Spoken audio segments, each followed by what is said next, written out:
semua, mencintai apa saja. Itu latihannya begitu. Kata Syekh Hafid, engkau pun bisa melakukan sesuatu yang nyata sepanjang jalan ini. Rengkuhlah pasangan atau kekasihmu seperti pertama kali engkau bertemu dengannya. Kalau punya pasangan ya. Biarkan kelembutan mengalir dari kedua matamu seperti matahari menyiramkan cahaya hangat kepada bumi. Bermainlah dengan anak-anak, berkenalanlah dengan seorang teman, nyanyikan beberapa lagu kasar untuk hewan peliharaanmu, bahkan tumbuh-tumbuhan. Mengapa tidak engkau biarkan mereka mabuk dan liar? Apa saja sapalah. Kamu punya kucing, ya sapalah. Kamu punya ayam, sapalah. Kamu punya dengan penuh cinta. Kamu nanti gembira mesti.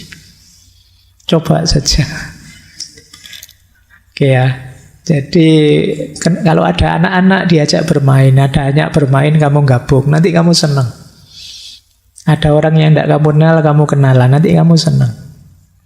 Marilah bersulang di setiap anak tangga yang telah kita daki. Di atas tangga evolusi berbisiklah, aku mencintaimu, aku mencintaimu, ke seluruh penjuru dunia yang gila ini. Jangan berhenti membaca tentang Tuhan. Kita tidak akan pernah memahami Dia. Itu maksudnya apa? Semua yang di sekeliling kita itu kan tajallinya Tuhan. Dari apapun yang kita lihat di sekeliling kita, kita bisa merasakan hadirnya Tuhan. Mungkin keindahannya, mungkin kekuasaannya, mungkin keagungannya. Terus lakukan itu. Semakin kalian mencintai, semakin kalian akan merasakan hadirnya Tuhan. Lompatkan kakimu, ayunkan kepal tanganmu, ancam dan peringatkan seluruh semesta bahwa kalbumu tidak lagi hidup tanpa cinta. Nah, inilah profil seorang pecinta. Berjalanlah jika tidak terlalu gelap. Kalau terlalu gelap, Pak, terangilah dulu. Antara lain tadi, tarik diri sebentar, berhenti sebentar. Inilah caranya jadi jiwa yang mencintai. Kalau tidak begitu gimana? Kata beliau, tanpa cinta, aku tahu caramu bersikap. Aku tahu caramu bersikap ketika engkau belum cukup meneguk cinta. Wajahmu mengeras, otot-otot manismu mengejang. Anak-anak kecil waspada pada tatapan aneh yang muncul dari kedua matamu, yang bahkan mulai meresahkan cermin dan hidungmu. Tupai-tupai dan burung-burung merasakan kesedihanmu dan mengatur pertemuan penting di atas pucuk pohon yang tinggi. Mereka memutuskan melalui isyarat rahasia untuk melantunkan lagu, menolong pikiran dan jiwamu. Bahkan malaikat gemetar oleh kegilaan itu yang memancar ke dunia dan menghujankan batu-batu tajam dan tombak kepada yang tak berdosa dan keakuan manusia. Ini gambarannya orang yang di hatinya tidak ada cinta. Mengerikan. Tidak enak. Kalian deket saja tidak nyaman. Itu diilustrasikan anak-anak sampai khawatir, ngeri. Orang marah itu kan kalian deket juga tidak enak kan. Orang kecewa, orang tidak puas, itu tidak enak, tidak nyaman. Jadi aku tahu kalau engkau tidak ada cinta, aku tahu caramu bersikap, tidak jauh-jauh dari situ.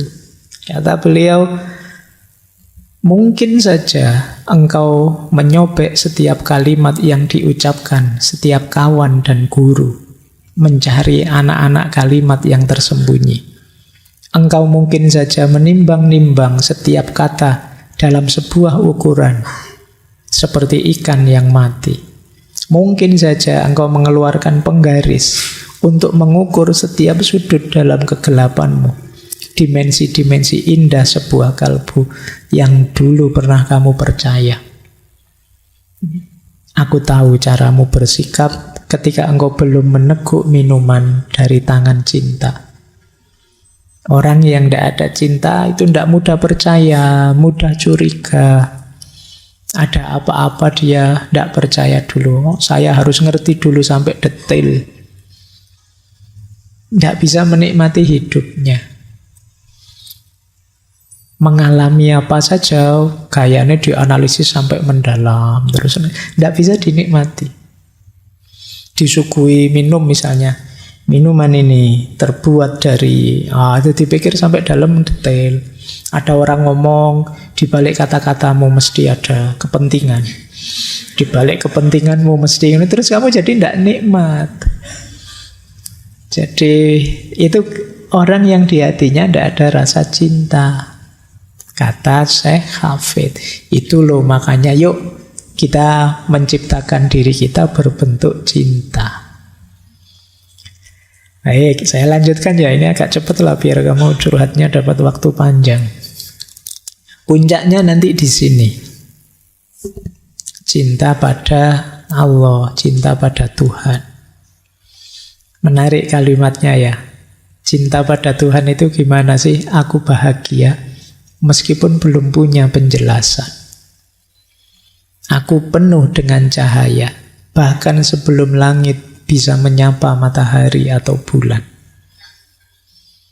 Teman-temanku yang tersayang, kita telah jatuh cinta pada Tuhan untuk waktu yang sangat lama. Jadi sebenarnya kita sejak dulu itu sudah sangat mencintai Tuhan, mencintai Allah, tapi sekarang kita lupa. Kondisi fitrah kita itu kondisi yang cinta dengan Allah. Sekarang kita lupa. Tidak bisa dijelaskan memang kalau kita sudah cinta pada Allah, kita akan bahagia. Meskipun kita tidak bisa menjelaskan. Nah, ini dasarnya cinta ilahiyah itu. Makanya beliau melanjutkan, hanya zat sempurna yang selalu menertawakan kata dua yang bisa membuatmu mengenal cinta. Menarik ya, penyair itu bisa saja bikin kalimat zat sempurna yang selalu menertawakan kata dua. Karena dua itu tidak ada, yang ada hanya satu. Yang sejati kan hanya Allah saja. Kita ini hanya pinjaman keberadaan kita. Kita mungkin ada, dulu tidak ada, sekarang ada, besok tidak ada lagi. Satu-satunya yang sejati ada itu hanya Allah. Makanya Allah adalah zat sempurna yang selalu menertawakan kata dua. Seolah-olah kamu merasa ada, padahal tidak. Makanya tidak pantas kamu sombong, tidak pantas kamu merasa bisa, merasa besar, merasa hebat. Karena kamu tidak ada. Yang besar, yang bisa, yang hebat, yang benar ya hanya Allah. Makanya Allah lah yang bisa mengajarkan kita sejatinya tentang cinta. Sayangnya kita lebih sering menjauh dari Allah dalam hidup kita. Saya lanjutkan cara mencintai Allah ya. Aku seorang darwis, pengembara. Anugerahi aku kasih-Mu, wahai Tuhanku. Aku tak tahu apalagi yang aku harapkan selain pintu-Mu ini. Engkaulah tujuan dan tempat hasratku. Cemasku semakin bertambah manakala puisiku begitu tawar, tak menghasilkan apapun. Kata terima kasih pun tak aku dengar. Jadi kata beliau, siapa lagi yang aku harapkan kalau bukan Allah? Siapa lagi yang pantas aku cintai kalau bukan Engkau ya Allah? Mengandalkan manusia pasti akan selalu kecewa. Bahkan kata terima kasih pun tidak aku dengar. Jadi ini arah cinta kita sejatinya hanya Allah saja. Baik, saya lanjutkan ya. Ini tambah lama tambah dalam. Sekalian dengarkan saja. Kamu nikmati saja. Ada yang terasa tidak dalam dirimu. Kalau belum, saatnya tadi ya, berhenti sebentar, diam sebentar. Kata beliau, aku hidup untukmu dan hatiku mabuk cinta. Cinta padamu memasuki diriku sejak lahir dari susu ibuku. Cinta adalah rasa sakit sekaligus obatnya. Ironi ini melebihi apa yang dapat kuterima. Semakin besar usahaku, semakin buruk rasa sakitnya. Jadi beliau ini sedang mengalami ekstase cinta yang sangat pada Allah, dan beliau merasa benih-benih cinta itu lahir sejak menghisap susu ibu. Itu momen cinta, momen kasih sayang, anugerah Allah yang luar biasa dengan kehadiran dan kehidupan kita di muka bumi ditandai dengan kita menyusu pada ibu. Saat kita menyusu itu sebenarnya kan kita sedang menghisap cinta. Cinta Tuhan pada kita, cinta ibu pada kita. Cinta itu kadang memang sakit, tapi obatnya juga cinta. Semakin kita berupaya, kadang-kadang semakin sakit dalam cinta itu. Tapi semakin kita lega, semakin kita puas. Jadi sakit dan obatnya jadi satu. Di sini, di Siros, kata beliau, setiap malam tangisan cintaku yang sakit adalah yang pertama yang akan kamu dengar. Jika engkau tuangkan air mataku ke sungai, semua lahan pertanian di Irak akan tersapu oleh banjir.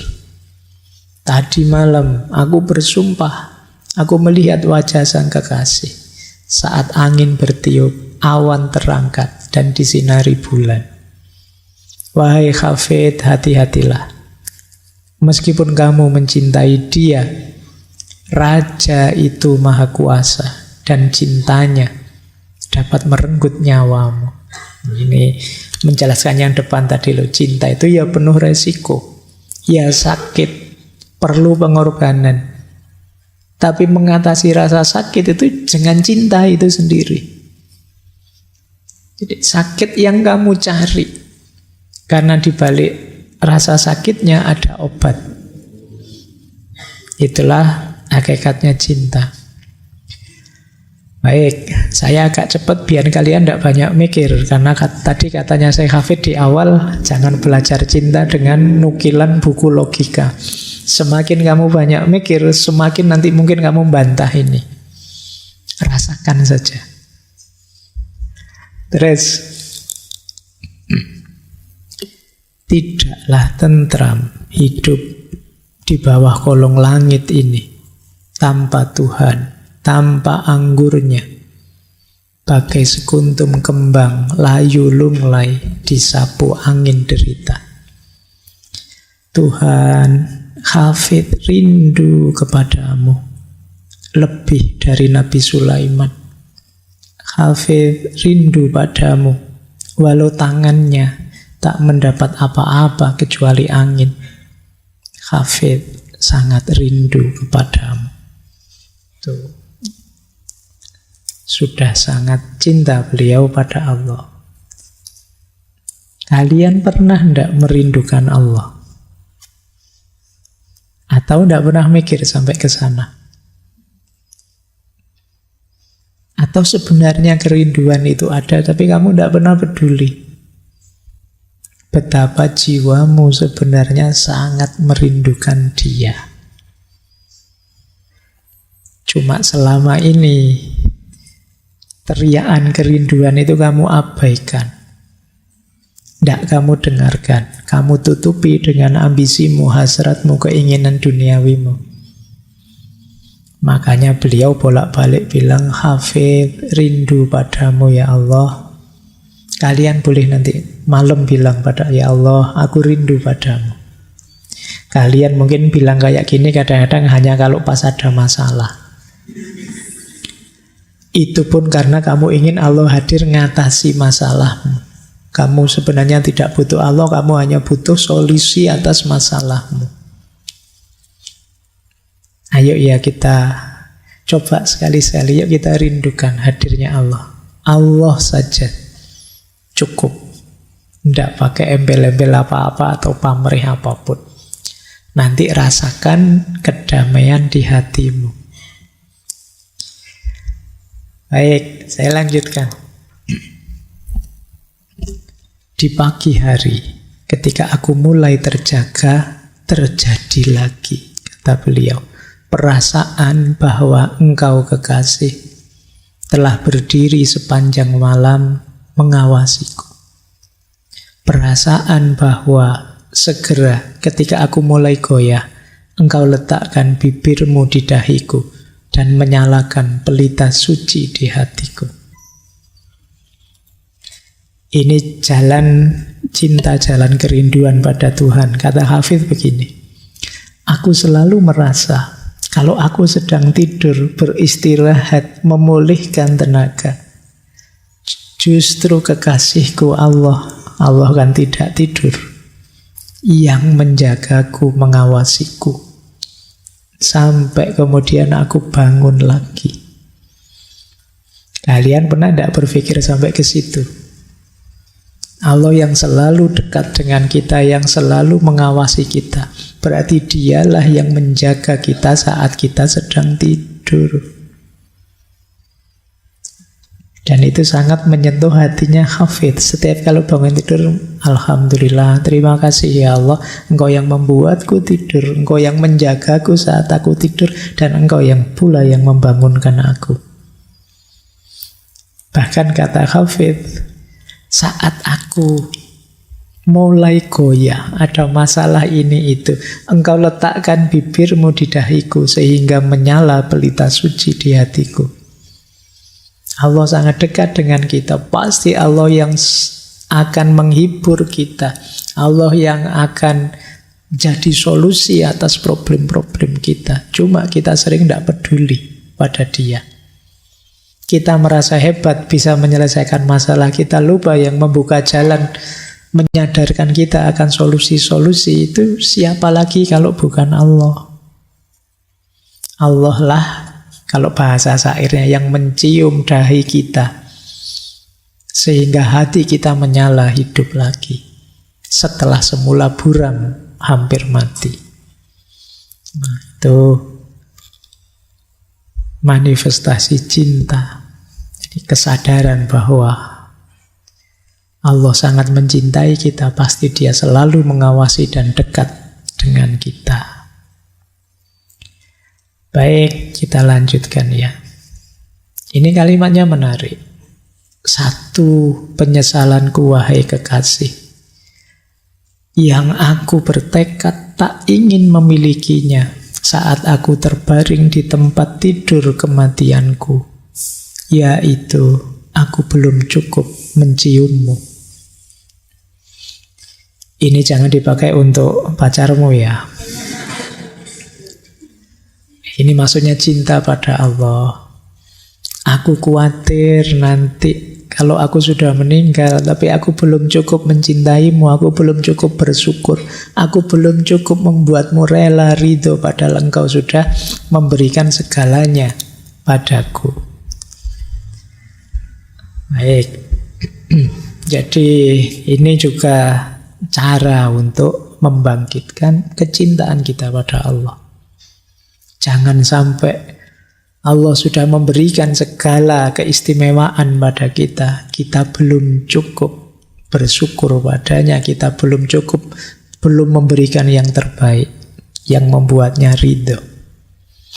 Jangan sampai jadi penyesalanku.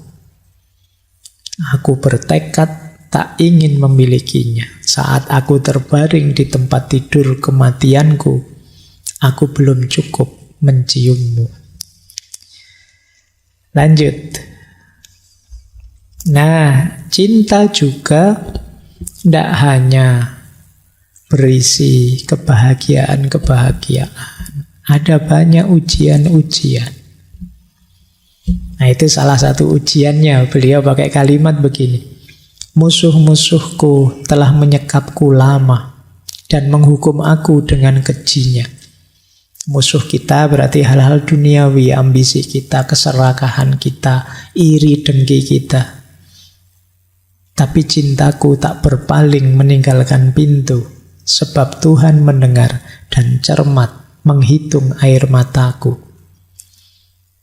Tapi ayo jangan menyerah, tetap ayo mencintai Tuhan.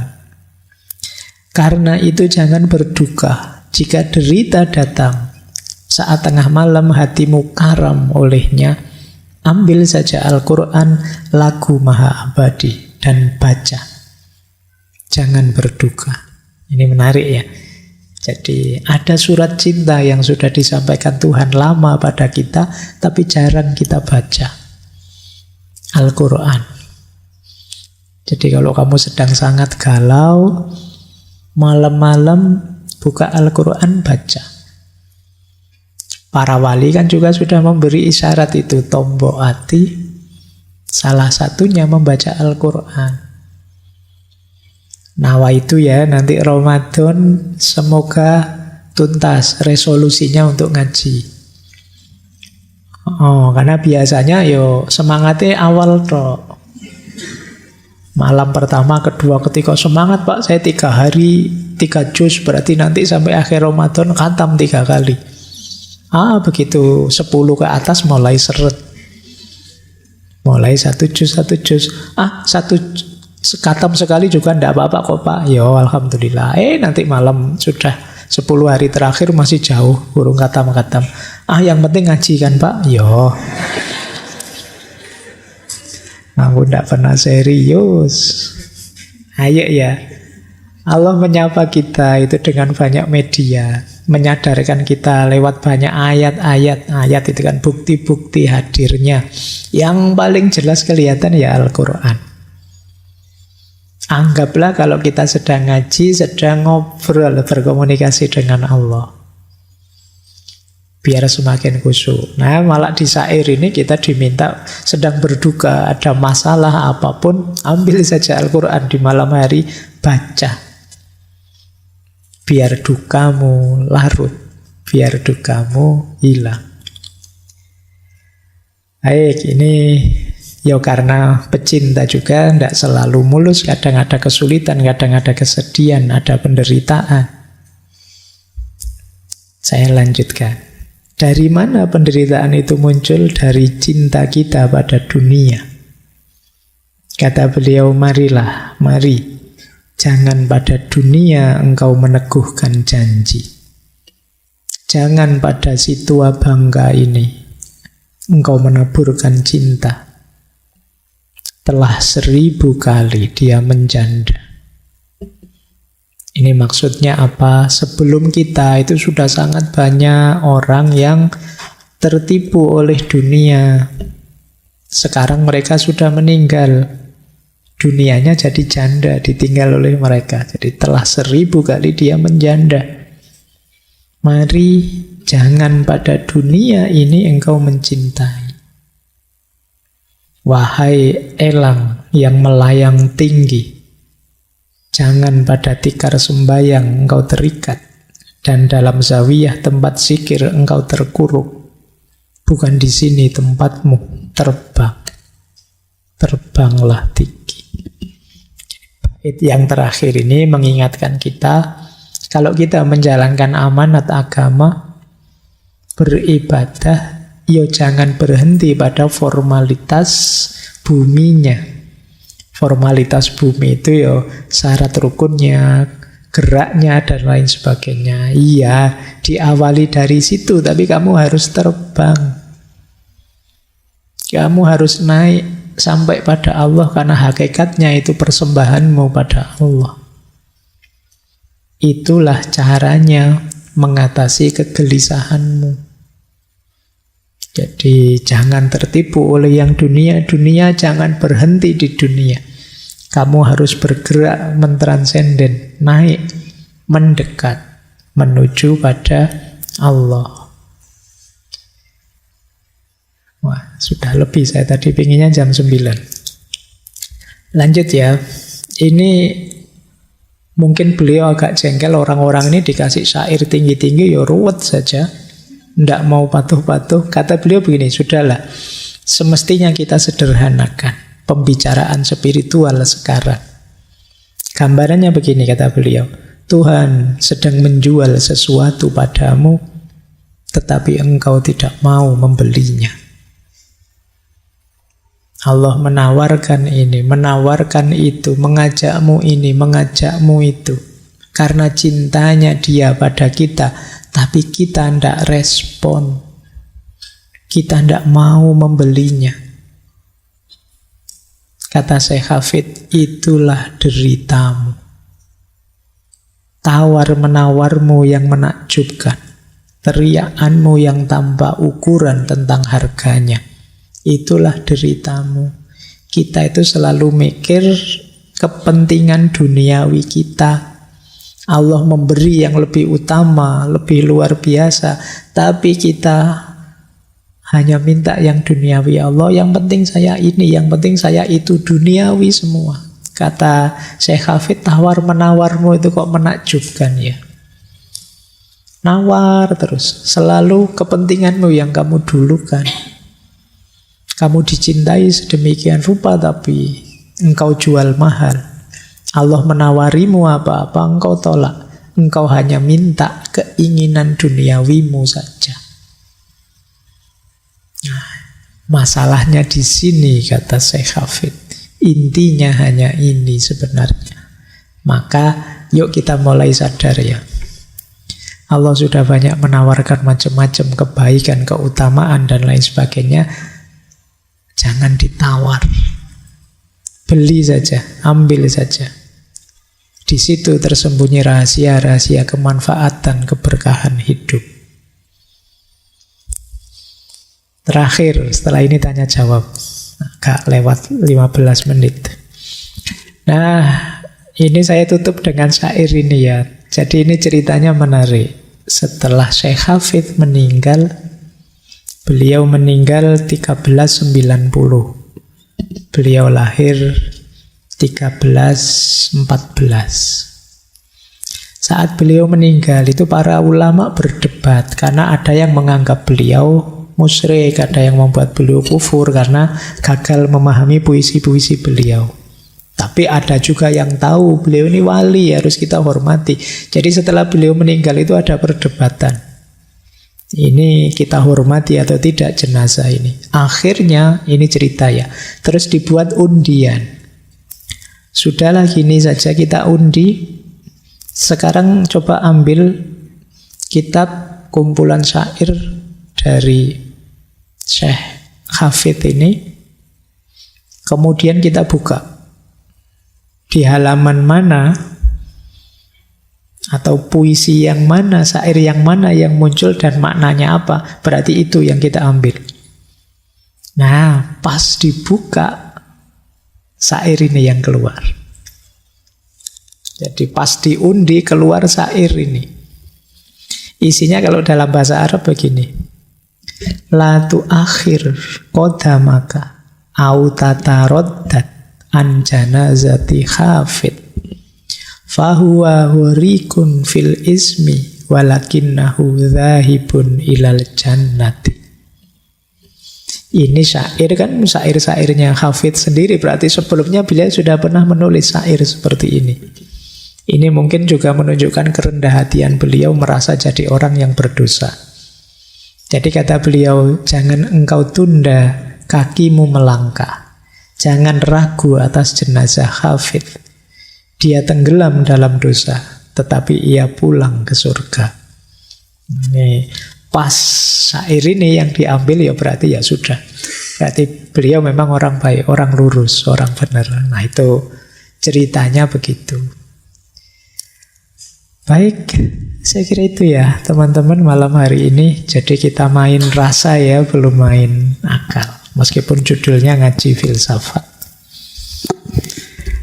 Seperti janjinya, pertemuan terakhir ini monggo kalau ada yang mau curhat. Tidak harus pertanyaan, tidak apa-apa, curhat atau ya tidak apa-apa. Kita semua mendengarkan. Lumayan kan curhat didengarkan sebanyak ini orang kan. Kamu bisa ringan nanti. Ya. Monggo Mas diatur. Baik, kepada teman-teman yang ingin bertanya, 2 orang dari laki-laki, 2 orang dari perempuan. Persilakan, angkat tangan. 1, 2, oke. Yang dari perempuan? 1, 2, oke. Oke. Boleh apa saja. Tidak harus memaksa tentang cinta.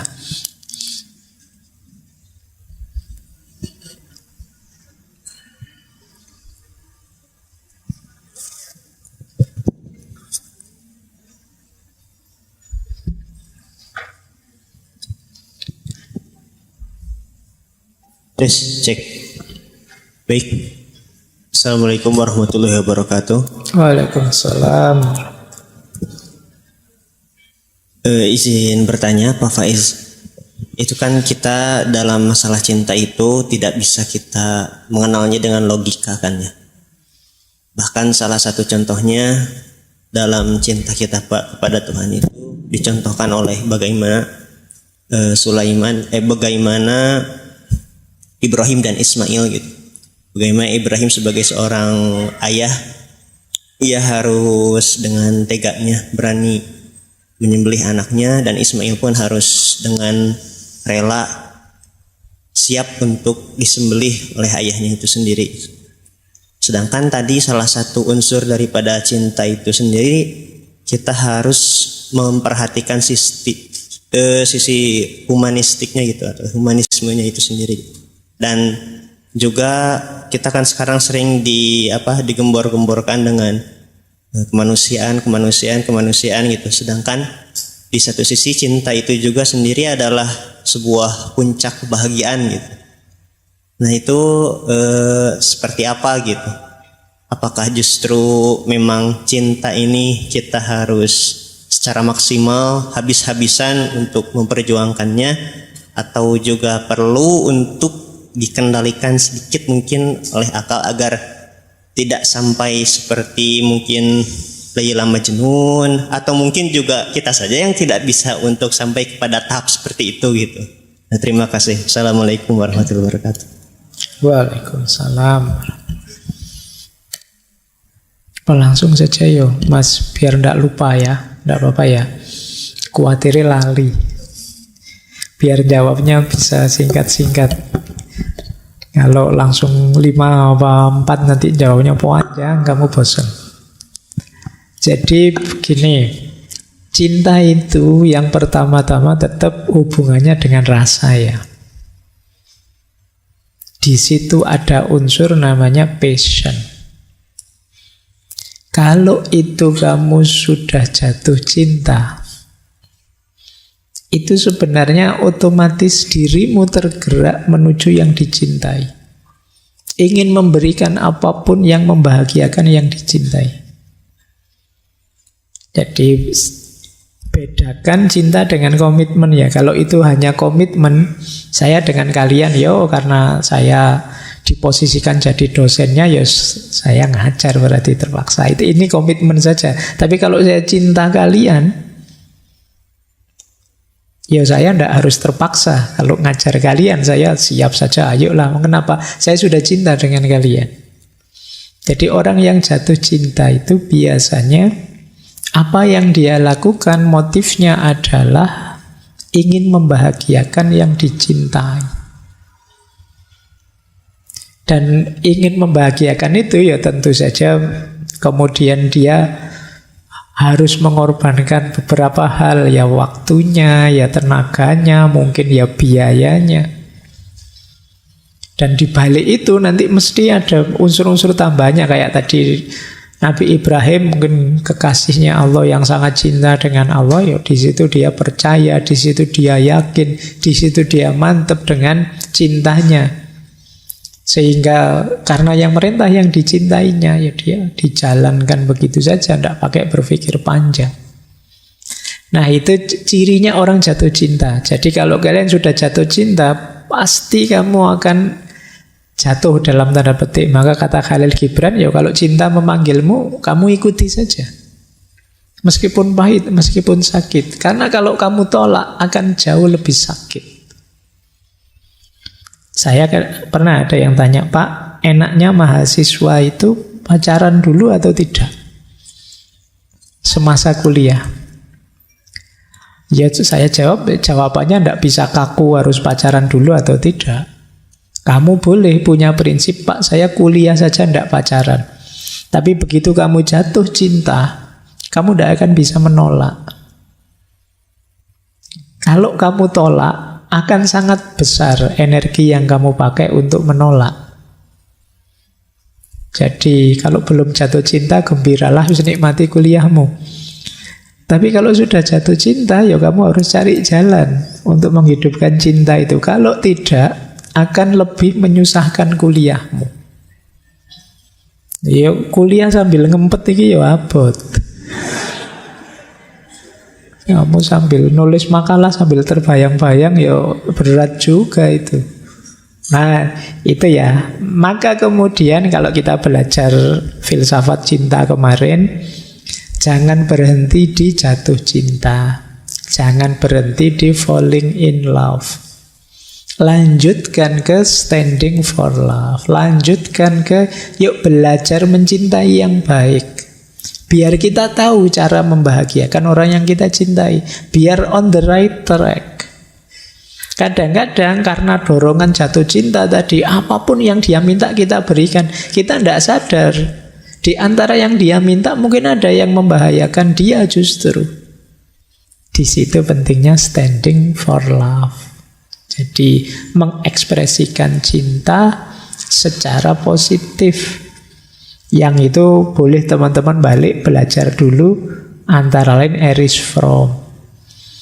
Kita gimana caranya memahami yang kita cintai, menghargai yang kita cintai, peduli dengan yang kita cintai, dan ikut bertanggung jawab terhadap hidupnya. Nah, jalannya begitu. Berarti nanti ada fase falling in love, ada fase standing for love. Jatuh cinta dan menegakkan cinta. Kalau urusan jatuh cinta itu